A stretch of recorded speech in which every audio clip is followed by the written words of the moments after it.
Sintesis kualitatif itu apa sih? Jadi sintesis kualitatif itu adalah proses untuk menjelaskan hasil penelitian yang sudah kita dapatkan dari literatur-literatur tersebut dalam suatu narasi. Kalau dia narasi, berarti kita menjelaskannya pakai kata-kata. Nah, prosedurnya apa? Yang pertama pasti kita ini dulu. Loh, kok ini? Bentar. Ya. Nah, tadi kan kita udah sampai ekstraksi data ya, Dok. Kalau kita mau melakukan ekstraksi data itu, kita menentukan dulu kriteria ekstraksi datanya. Nanti ada template-nya, saya akan tunjukkan. Lalu kita lakukan ekstraksi data, lalu setelah itu kita lakukan analisis data secara kualitatif maupun kuantitatif kalau memungkinkan. Ini fasenya meta-analisis, kalau ini systematic review masih. Baru bisa kita bikin simpulan. Boleh nggak kita membuat simpulan tanpa melakukan analisis kuantitatif? Boleh, nggak masalah. Oke, ini adalah prosedur ekstraksi data, ya Mbak? Halo? Oh enggak, tadi kirain Mbak Santi ngomong. Oke, nah ini adalah prosedur ekstraksi data. Ekstraksi data itu ngapain sih? Jadi kita merangkum data-data dari literatur, terutama pada bagian message dan result-nya, dalam suatu tabel sehingga kita bisa memetakan hasil-hasil penelitian dari literatur-literatur yang kita dapatkan. Pada prinsipnya tidak ada standar baku untuk membuat ekstraksi data ini. Prosedur ekstraksi data ini tidak ada standar bakunya.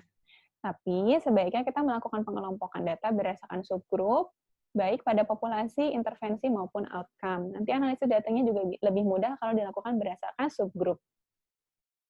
Pasti yang dimaksud dengan subgrup itu, jadi subgrup itu adalah kelompok-kelompok dalam populasi atau misalnya pada intervensinya atau pada outcome-nya yang memiliki standar diagnostik yang sama atau memiliki karakteristik yang sama. Misalnya, saya mau melakukan penelitian dengan melihat pengaruh fluoride terhadap perkembangan karies. Saya mau melihat pengaruh fluoride dari anak-anak sampai dewasa. Tentu saya tidak boleh melakukan analisis data dengan menggabungkan seluruh hasil penelitian dengan populasi yang berupa anak-anak, remaja, maupun dewasa. Kenapa? Karena struktur giginya berbeda, kemudian kadar fluoride yang bisa ditoleransi juga akan berbeda.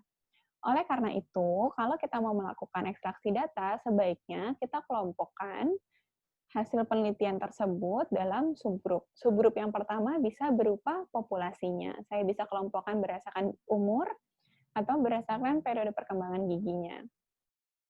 Kemudian ada juga tentang intervensi. Saya bisa melakukan pengelompokan data berdasarkan konsentrasi fluoride yang berada dalam pasta giginya. Bisa juga dari sekian ppm sampai sekian dan lain sebagainya. Atau bisa juga menggunakan outcome-nya.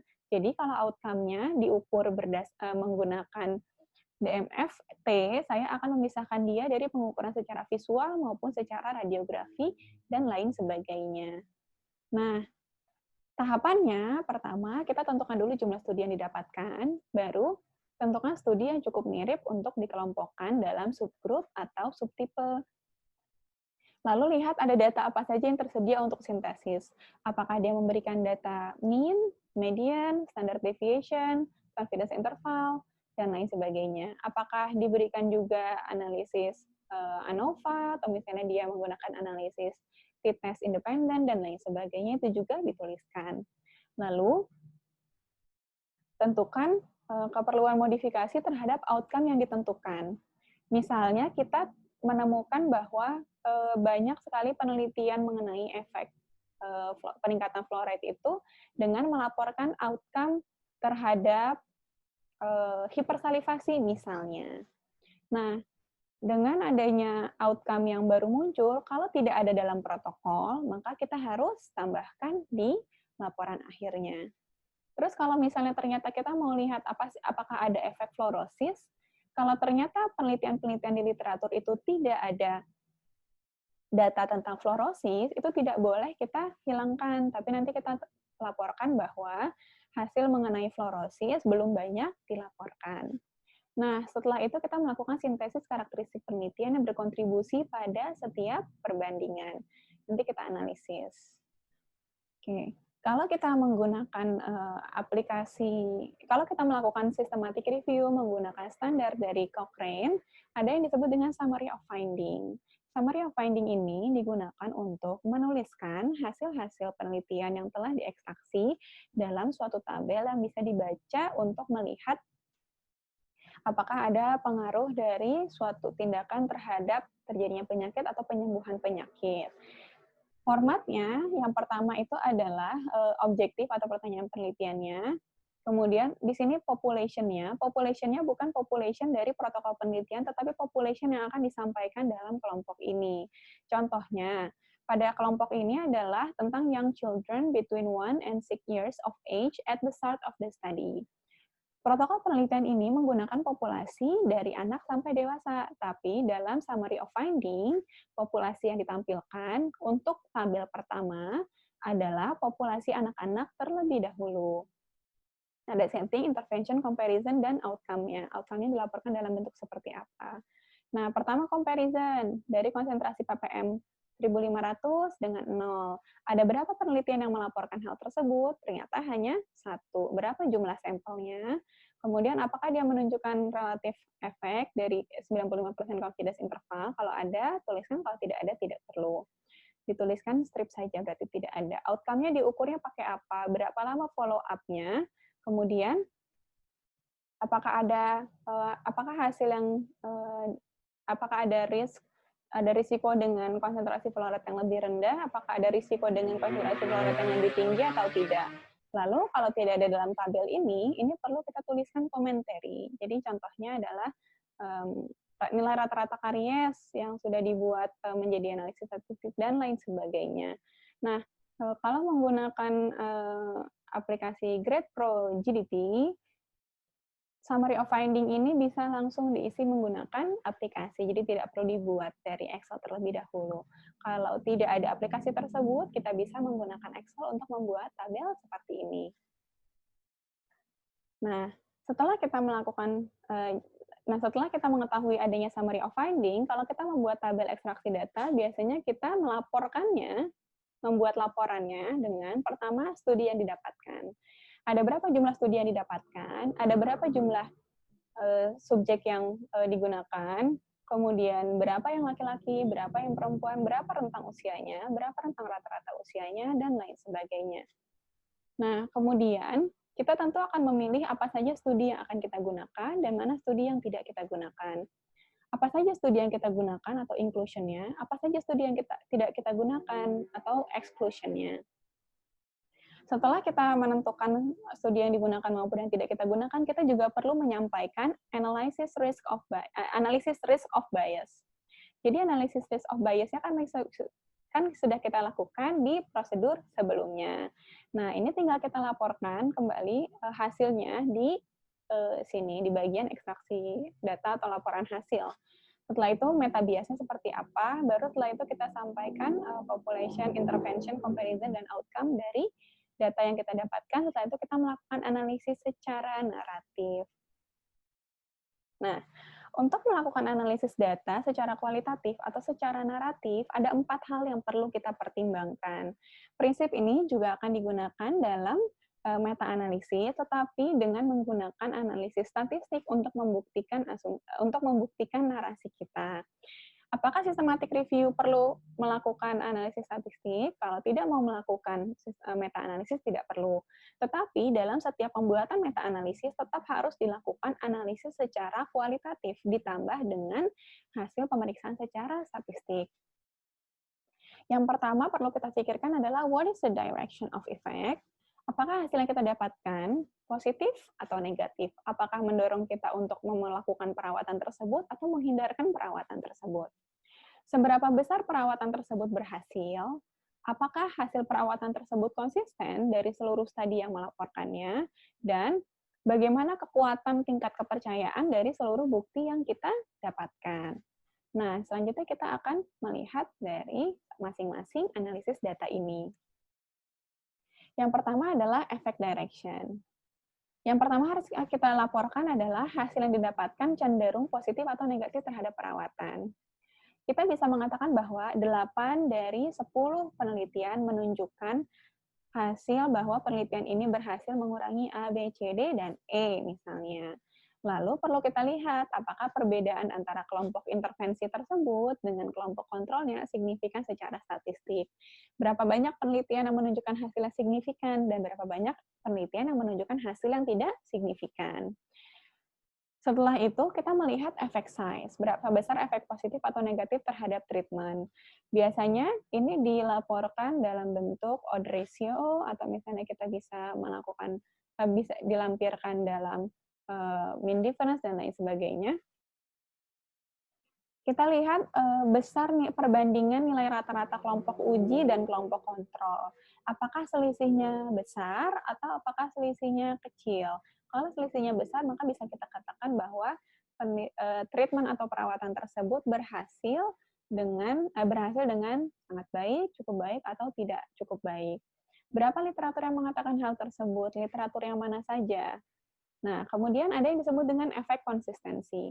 Efek konsistensi bukan berarti bahwa hasil tersebut harus seluruhnya positif atau seluruhnya negatif. Tapi perlu kita pastikan hasil positif atau negatif tersebut berimbang atau tidak dalam seluruh literatur. Jika hasil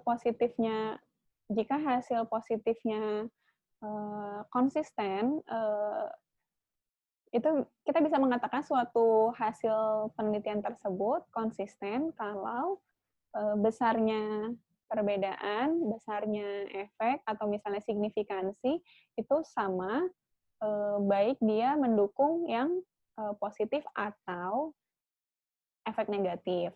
Tapi kalau ternyata misalnya dalam suatu literatur, dalam suatu systematic review, 50% dari literatur menunjukkan hasil yang positif dengan signifikansi yang signifikan secara statistik, kemudian 30% literatur menunjukkan hasil yang tidak konsisten, menunjukkan hasil yang positif tapi tidak signifikan secara statistik, berarti itu efek yang ditimbulkan dianggap tidak cukup konsisten. Yang selanjutnya adalah efek strength atau kekuatan dari atau tingkat kepercayaan dari literatur yang kita gunakan. Nah, kita perlu memperhatikan risk of bias-nya, inconsistency, indirectness, imprecision, dan publication bias. Ini masuknya ke dalam grade assessment. Apa itu grade assessment? Grade assessment merupakan suatu analisis untuk melihat apakah bukti-bukti yang kita dapatkan bisa dipercaya atau tidak. Kalau bukti tersebut merupakan bersumber dari penelitian dengan randomized trial, maka penelitian tersebut akan dianggap sebagai penelitian yang sangat bisa dipercaya. Dia memiliki level high dengan 4 tanda plus. Tapi kalau ternyata dia ada risk of bias, kemudian ada inkonsistensi atau ada indirectness, dia akan turun sebanyak 1 sampai 2 level tergantung dengan keseriusan dari bias, inkonsistensi, atau indirectness, dan lain sebagainya. Nah, analisis ini dilakukan dengan menggunakan aplikasi GradePro GDT, tapi bisa juga kita lakukan secara manual. Untuk membuat grade ini lebih mudah kalau kita punya analisis dengan meta-analisis.